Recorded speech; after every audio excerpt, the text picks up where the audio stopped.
지금부터는 여러분들하고 2018년 4월 7일 날 시행했던 국가직 공무원 구급농업직 기출문제 정답 및 애들 중에서 식용작물 책형은 그럽니다. 가형입니다. 거기에 대해서 이제 문제풀이를 들어가는데요. 이 국가직 시험 문제를 분석을 해보면은요. 굉장히 쉬운 것 같으면서도 어려운 부분들이 있더라 이 소리입니다. 그리고 그 세부적인 지역적인 내용, 아주 세부적인 내용까지도 알아야 하는 그런 부분들이 나옵니다.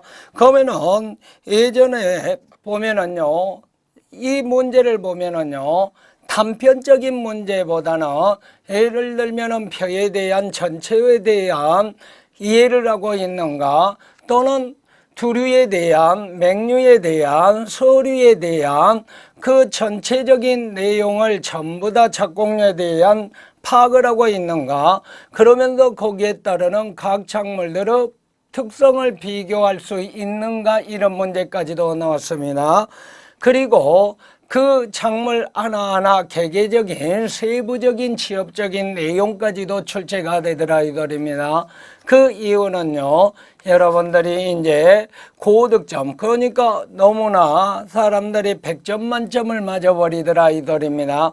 그래도 그것을 갖다가 실수를 하지 않고 누가 더 착실하니 공부를 했느냐라는 것을 테스트하겠죠. 그냥 단답형으로 외워가지고 암기식으로 했던 그런 시대는 끝났다 이 소리입니다. 그래서 여러분들이 조금 제비학보다는 어렵게 느껴졌을 그럴 것도 있습니다. 그러나 시험 문제를 보면은요, 답은 명확하니 취업적인 문구가 들어왔어도 답은 저하고 공부를 했던 사람은요, 이게 옳지 않는 것, 옳은 것을 찾아라 그러면은요, 정확하니 답은 보였더라 이 소리입니다.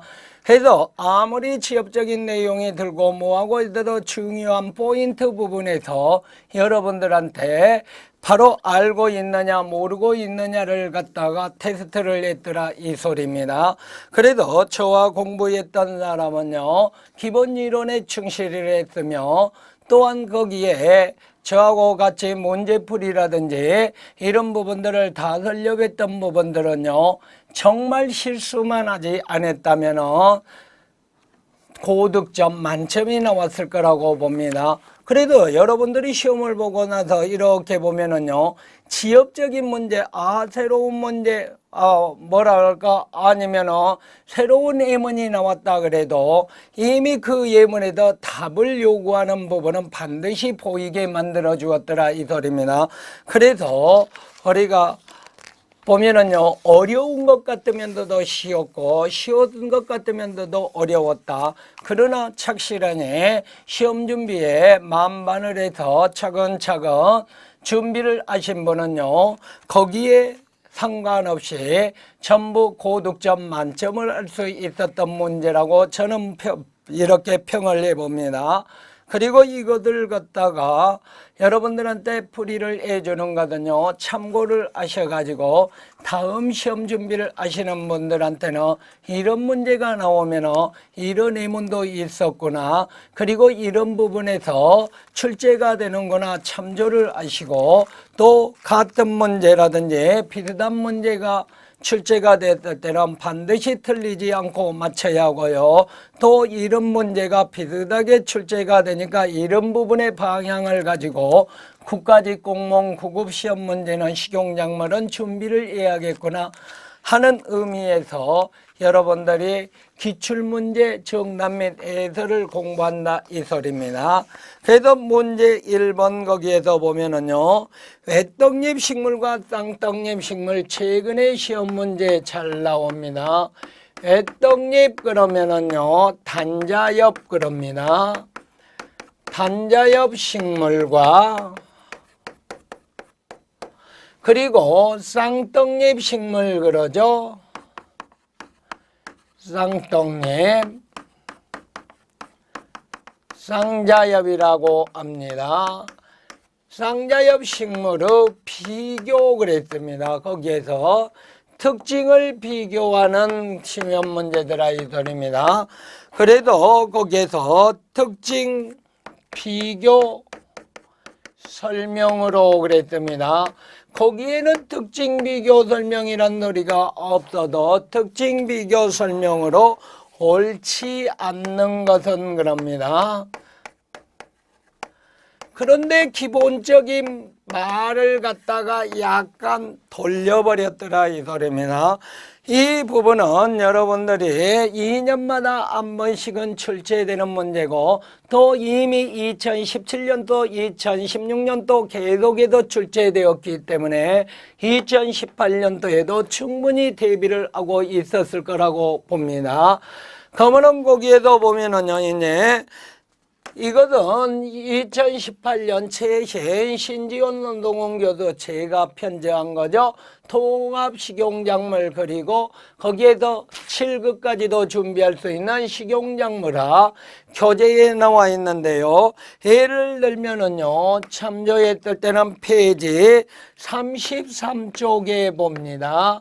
33쪽에 보면은요, 애떡잎 식물과 쌍떡잎 식물의 특징이라고 나옵니다. 거기에서 보면은 참고해가지고 표에 외떡잎 식물과 쌍떡잎 식물의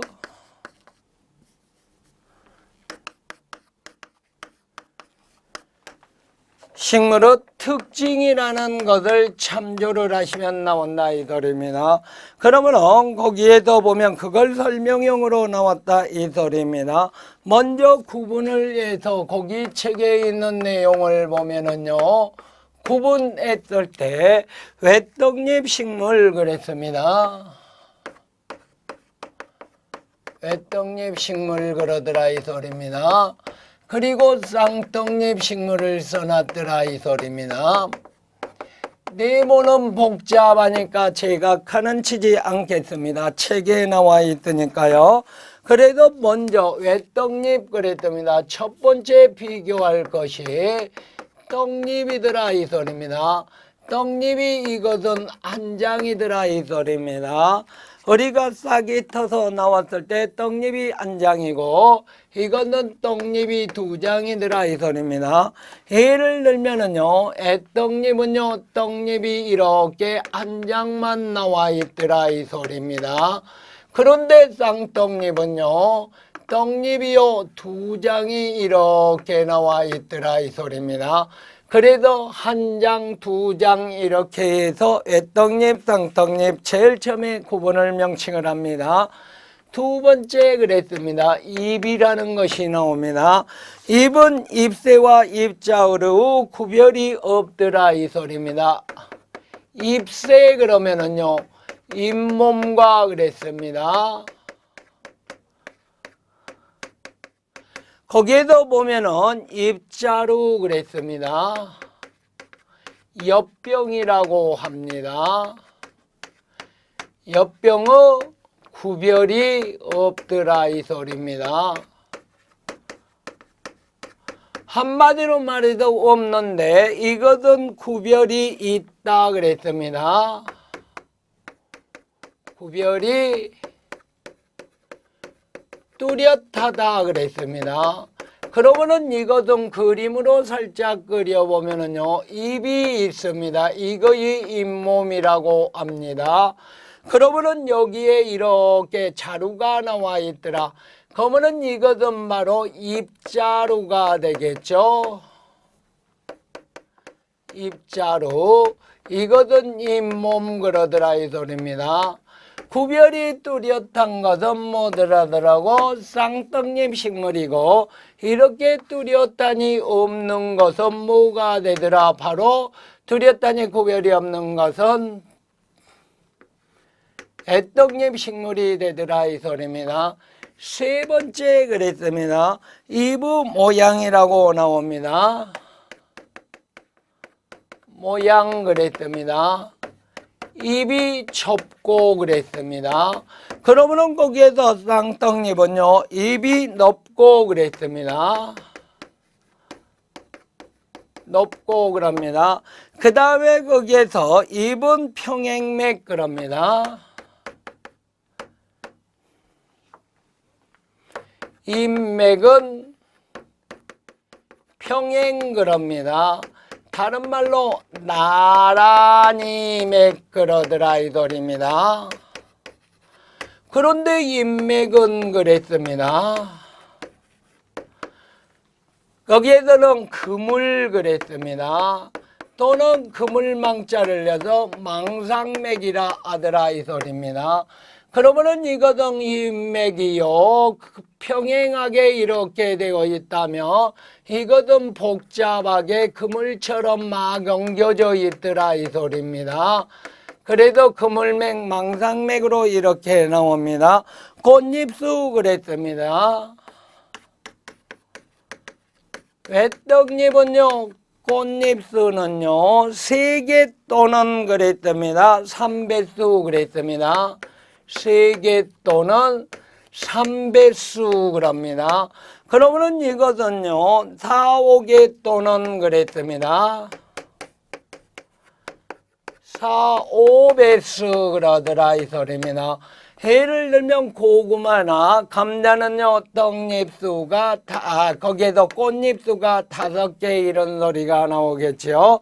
그리고 거기에서 형성층 그랬습니다. 이제 형성층은요 부름켜 그랬습니다. 없다 이 소리입니다. 그래서 부피생장이 없다 그랬습니다. 그러면은 여기에서는요 있다 그러더라 이 소리입니다. 부피생장이 있다 이런 소리가 나오겠죠. 그래서 형성층이 있다 없다 줄기의 관따발 그랬습니다. 관따발 그랬을 때는요 우리가 줄기 안에요 어떻게 되어 있느냐 이 소리입니다. 줄기 안에 관따발이 불규칙하게 이렇게 되어 있더라 이 소리입니다.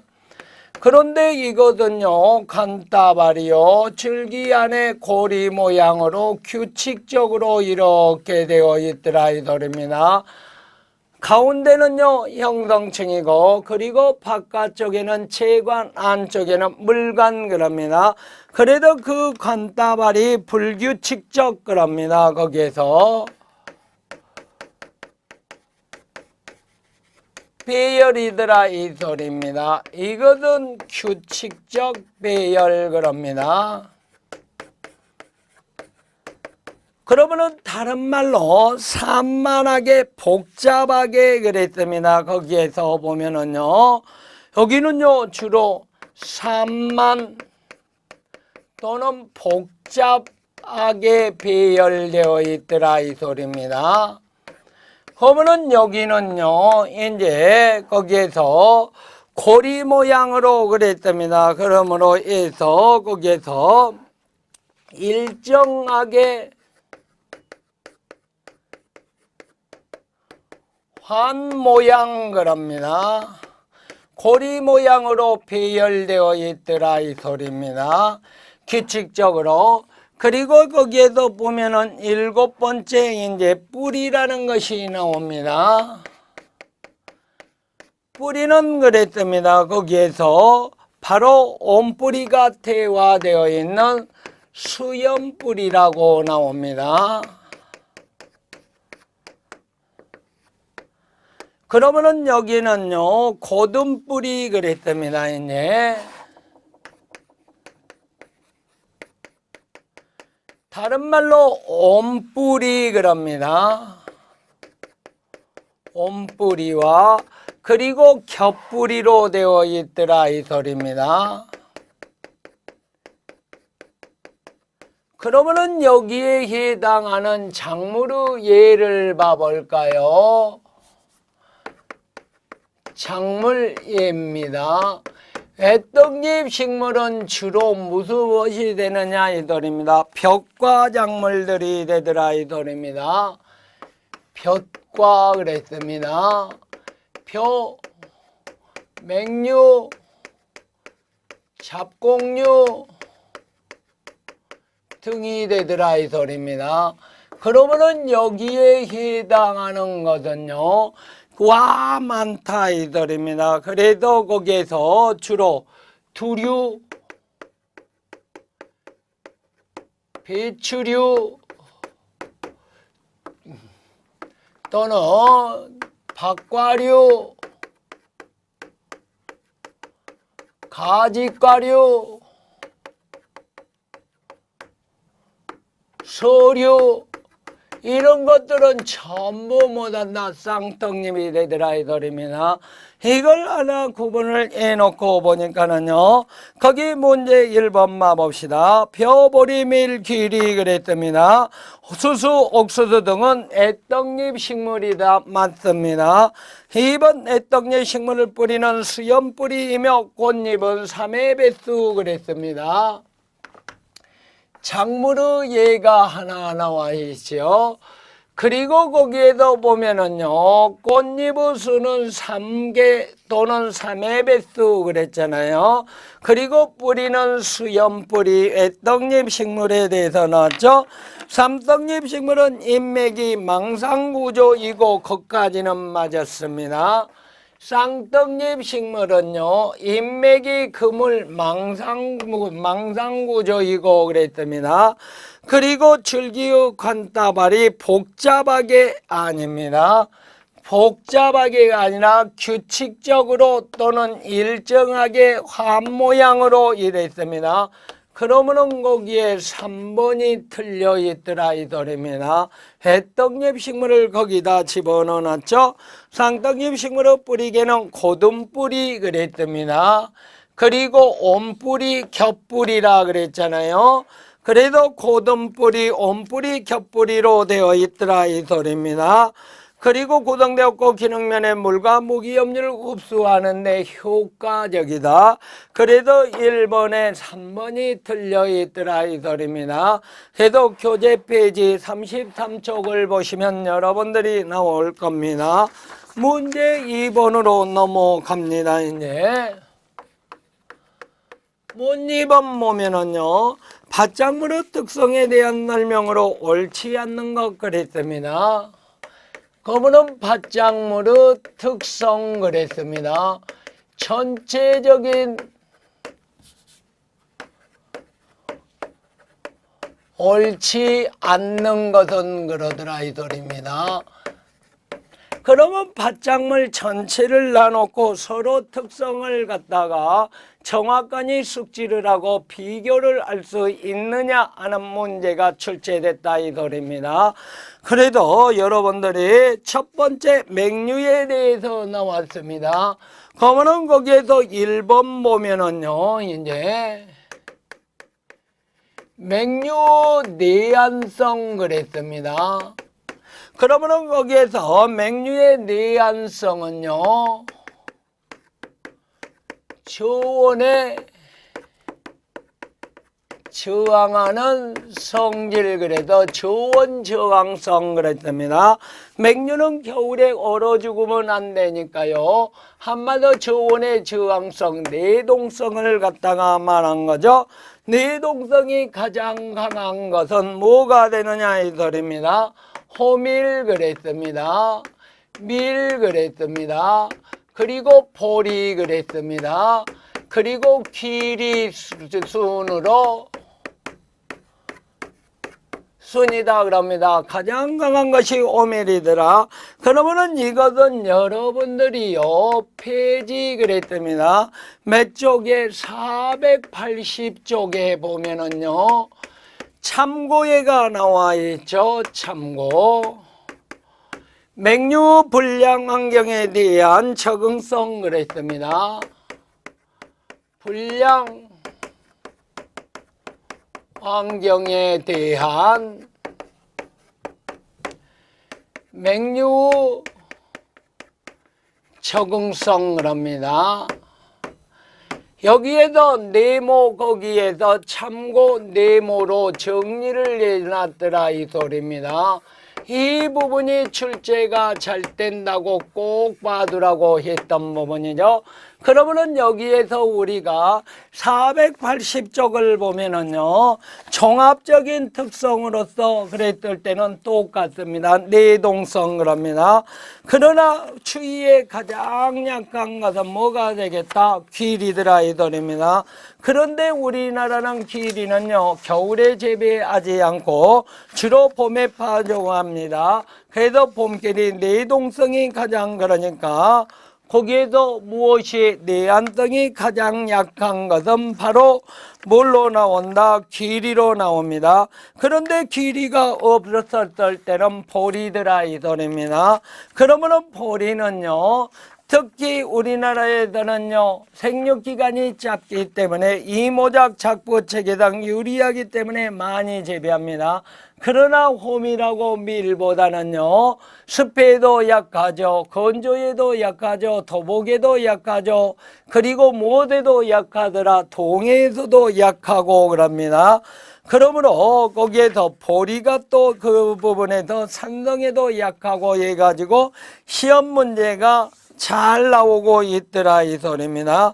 그러면은 480쪽 봐보세요. 이제 480쪽 보면 불량 환경에 대한 맹류 적응성 호밀과 밀은 모래에 비하여 뿌리가 깊게 발달하고 또 내동성 및 내건성 모래 땅이나 척박지 불량의 적응성도 크다.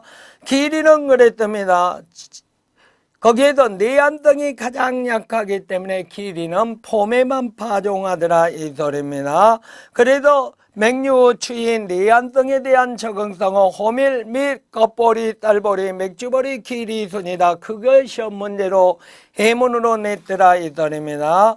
그러면 특히 호밀은 맹류 중에서 가장 환경 적응성이 높더라 이 소리입니다. 거름 흡수하는 힘도 강하고 기후나 토양에 대한 적응성도 강하더라. 그런데 표 3-4에 보면은요, 불량 환경에 대한 맹류의 적응성이 있을 때요, 그러면은 산성에 강하다 이렇게 있을 때는 길이는 산성에 강하더라. 호밀도 강하더라. 밀도 강하더라. 그런데 보리는 산성에 약하다 해가지고 시험 문제가 가장 잘 나옵니다. 그리고 호밀은요 가장 추위 가뭄에 강하고 그럽니다. 그런데 밀은 중간이고 보리는 약하다 그랬습니다. 그리고 습한 공기에서 가장 적응성이 높은 것은요 귀리가 된다 그랬습니다. 그래도 귀리는요 여름철에 우리가 상간지 고냉지 또는 다습한 곳에서 주로 여름철에 재배가 가능하다.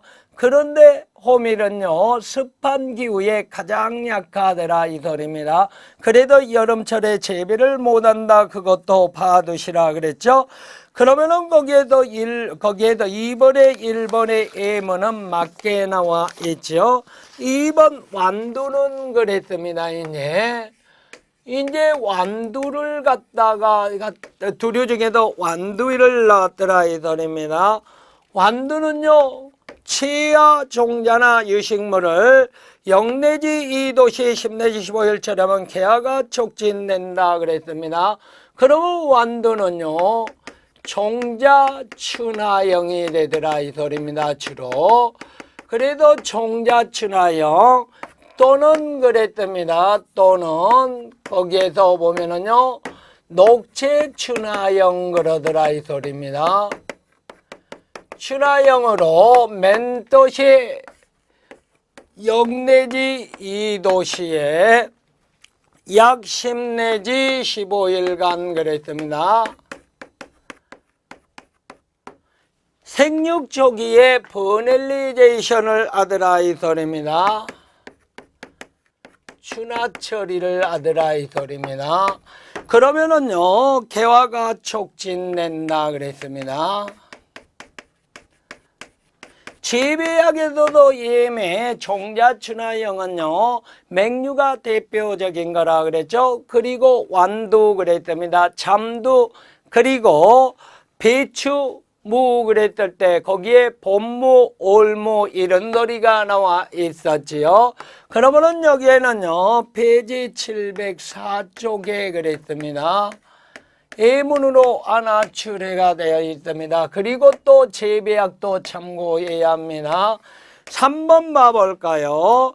피는 타가수정이 아니라 피는 그랬습니다. 최근에 2015, 16, 17년도에도 피하고 율무가 잘 나오니까 여러분들이 봐두시라 그랬지 않습니까? 검은 피는 우리가 옛날에는 잡곡이었지만 지금은 이용가치가 떨어져서 뭐로 변했다? 잡초로 변했다 그랬습니다. 검은은 거기에도 피는 그랬습니다. 주로 무슨 수정 그럽니까? 차가수정을 하더라 이 소리입니다. 피는 무슨 수정? 차가수정을 한다 그랬습니다.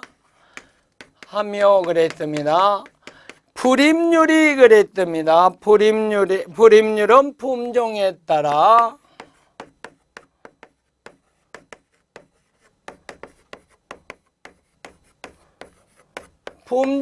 따라 그랬습니다. 거기에서 변이가 심한데 그랬습니다.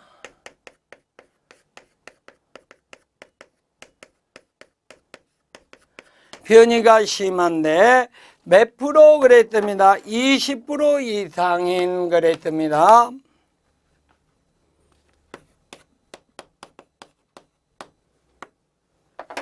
20% 이상인 품종이 그랬습니다. 몇 분의 몇 절반이니까 2분의 1 이상이더라 이 소리입니다.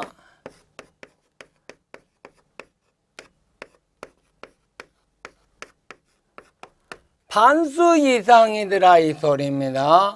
자가수정을 하며 불임률은 품종에 따라 변이가 심한데 20% 이상인 품종에 2분의 1 반수 이상이더라 이 소리입니다. 그러면은 거기에서 보면은요, 이렇게 피는 그랬을 때 20% 이상이더라 이 소리입니다. 그러면은 이것은 폐지 그랬습니다. 몇 쪽에 나와 있더라?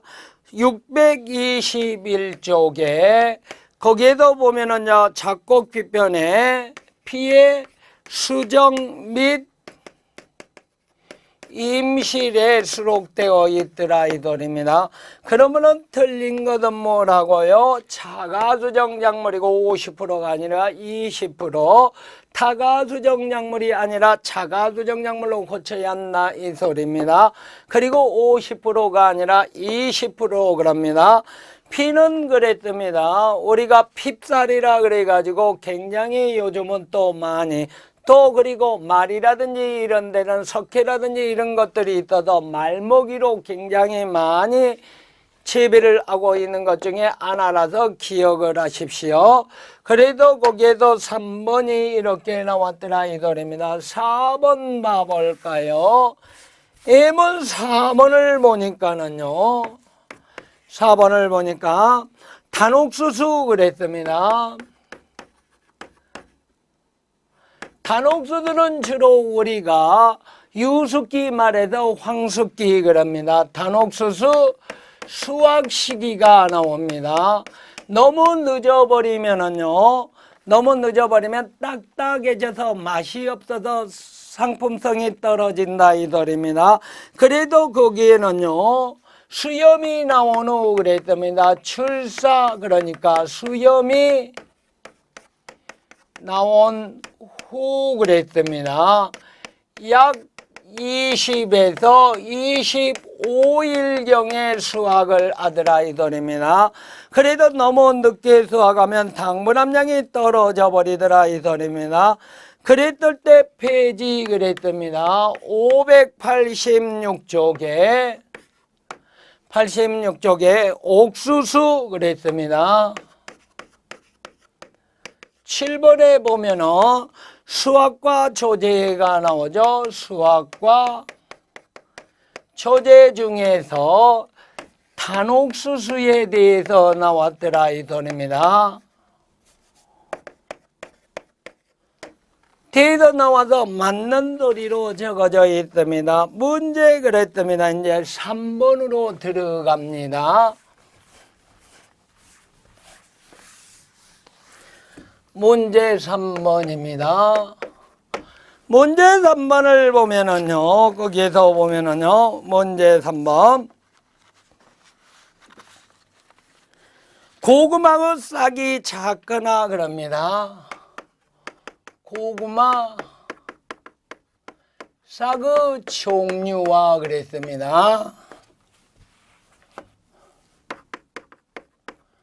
싹 심기에 대해서 나왔는데요. 그러면은 먼저 싹의 크기에 따른 종류 그랬습니다. 그리고 거기에서 보면은요, 고구마 토양 조건이라고 나오더라 이 소리입니다. 고구마 무슨 조건?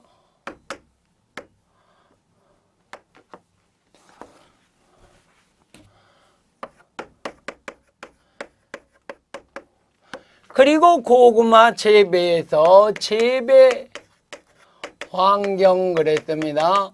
특히 싹 심기 시기에 수분 조건에 따라서 그랬습니다. 바로 달라진다 해서 여러분들이 꼭 머리에 기억해라 한다 이 소리입니다. 그것은 페이지 700 거기에서 보면 64쪽에가 수록되어 있더라 이 소리입니다. 고구마 싹 심기에 수록되어 있는 내용이죠. 그러면은 거기에서 싹 심기에서 764쪽을 보면은요, 그림으로까지 저희가 그려서 여러분들한테 강의를 해줬던 것으로 알고 있습니다. 먼저 크게 그랬습니다. 싹의 거기에서 보면은요, 크기가 작다 이 소리입니다. 크기가 작고 그럽니다. 그러면 일명 작을 소자 소묘 그랬더라 이 소리입니다. 그리고 토양의 그랬답니다. 싹의 크기가 작을 때는요, 먼저 무슨 심기를 하더라? 바로 직립지 그랬답니다. 고심기 그랬답니다. 세워 심기 그럽니다.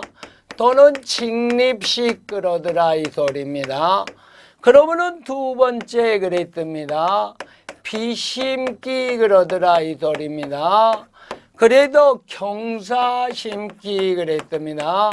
경사꽂이라죠. 경사심기 또는 옆으로 살짝 간다도 사선식 그러더라 이 소리입니다. 그러면은 고심기 있을 때는요, 이렇게 싹이 있으면 그대로 반드시 심는 것을 고심기랍니다. 그러면은 여기에서는 비심기는요, 약간 비스듬히 심더라 이 소리입니다. 비스듬히 심기는 싹 심기 그럽니다. 싹의 크기 조건 그랬습니다. 그 다음에 작고 그랬습니다. 두 번째 싹의 크기가 그랬답니다.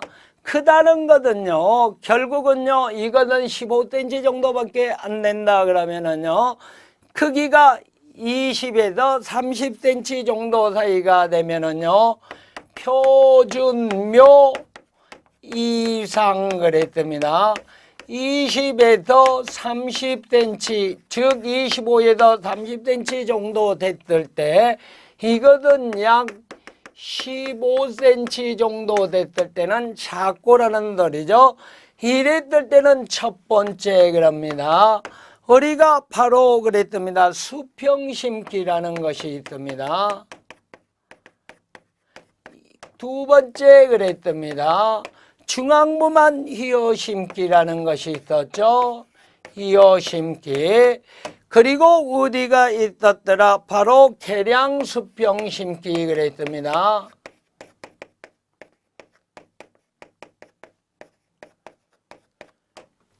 그러면은 여기에서는요, 거기에서는 어떻게 그랬습니다. 반드시 그냥 뉘어서 싹을 심더라 이 소리입니다. 그러면은 휘어 심기는요, 중앙부를 갖다가 어떻게 휘어 심더라 이 소리입니다. 중앙부를 이어 심기, 계량수평 심기는요, 밑에 부분을 갖다가 이렇게 아들아 이 소리입니다. 그러면은 여기 봐보세요. 숫병 심기 그랬습니다. 희어 심기, 숫병, 거기에도 숫병 심기는요, 우리가 보통 심기라고 주로 말을 하더라 이 소리입니다. 그러면은 여기에서 보면은요, 여기는요, 희어 심기는 선저식이라는 소리가 나옵니다. 배 밑바닥까지에다 뱀이 꼬지라는 소리가 나옵니다. 이거든요, 밑동만 깊게 꼬지를 하더라 이 소리입니다.